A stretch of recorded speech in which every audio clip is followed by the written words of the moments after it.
Coach, can you just comment on what Miami was able to do so well tonight? Yeah, I think they did what potential, I think clearly NCAA team, potential Sweet 16 team. They threw the first punch. I thought that was probably the biggest thing. They set a tone for the game from the get-go. And unfortunately, tonight was the first night in 10 games where I never felt like we had the pop that we should have. I'm not going to blame that on finals week or make any excuses at all, but you know, we clearly weren't ourselves. And against a team like this, you've got to be, you know, every bit of yourself. You know, sometimes +1.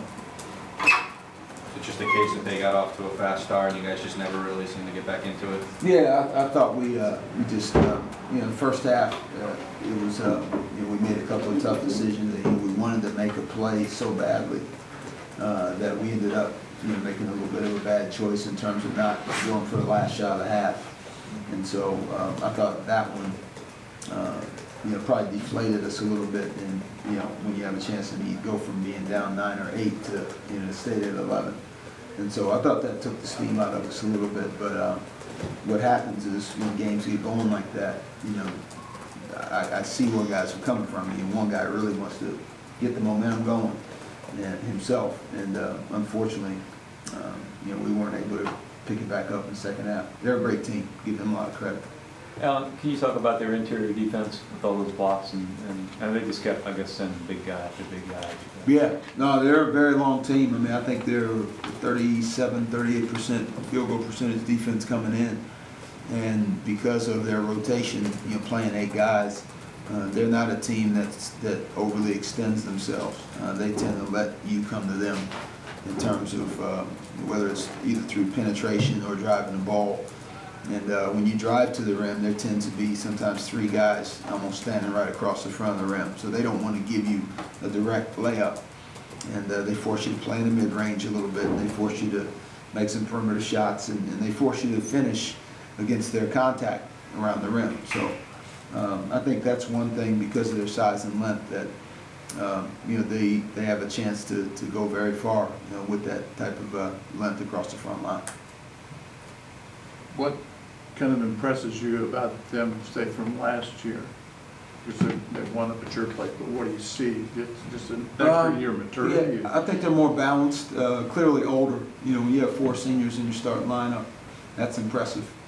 And so you got guys that play a lot of ball together. And they're probably pushing 90 games, you know, with some of them. And then obviously Kaji, you know, as a transfer, you know, has played a bunch of games. You know, the guys have been together a bit, but I think just the balance of having 5 starters in double figures, because you can't really go into a game saying, all right, let's just chop these 2 guys out and let the other 3 get theirs, or try to take these 3 guys out and let the other 2. You know, anytime a guy's averaging double figures, that means he has a chance to get 16 or 20. So it's tough to really just pick one guy to shut down. That's probably their biggest strength, is just their balance across the starting 5. What kind of disappointed you most about the way your team played? Shooting? You know, there'll be games where the ball doesn't go in. I just thought that you know, the frustration of not being able to get any momentum going. I thought we let that deflate us a little bit more, and obviously I don't want to. I never throw our kids under the bus. I look at myself first and I say, okay, how can I help them get better? And so, you know, we've got a fairly young team, and being 9-0 was uncharted waters for us, and being in a situation like this tonight was uncharted waters for us. So, you know, what our goal is off of this is, you know, you forget the experience of the type of loss you had, but you remember the lesson from it in terms of what we need to do to get better. Willie, can you talk about them inside? And you obviously didn't back down, but they were scrambling all around you guys down there. Yeah, Miami post guys are very good.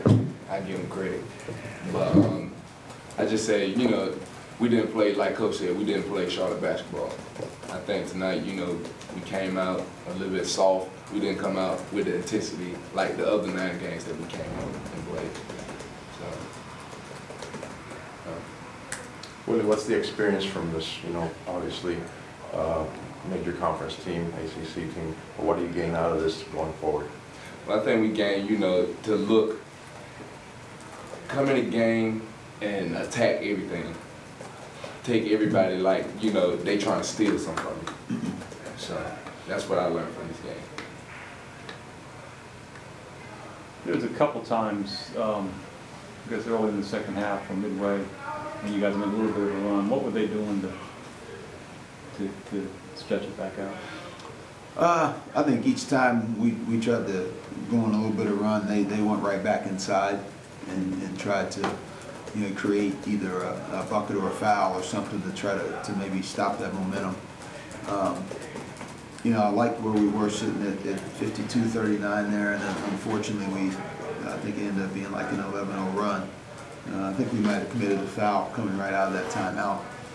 And so, but no, that's what good teams do. And we've had some games like that where we played and people made runs at us midway through the second half, and we responded. So, you know, I think the lesson that would be good for our guys is that, you know, if you want to grow into this type of caliber team, which we aspire to be, that, you know, when people either throw that punch at you first, you respond the right way, or if they make, you make a run at them, then when someone makes a run at you, you respond back the right way. So, like I said, we're going to wash this one out and get ready for Sunday.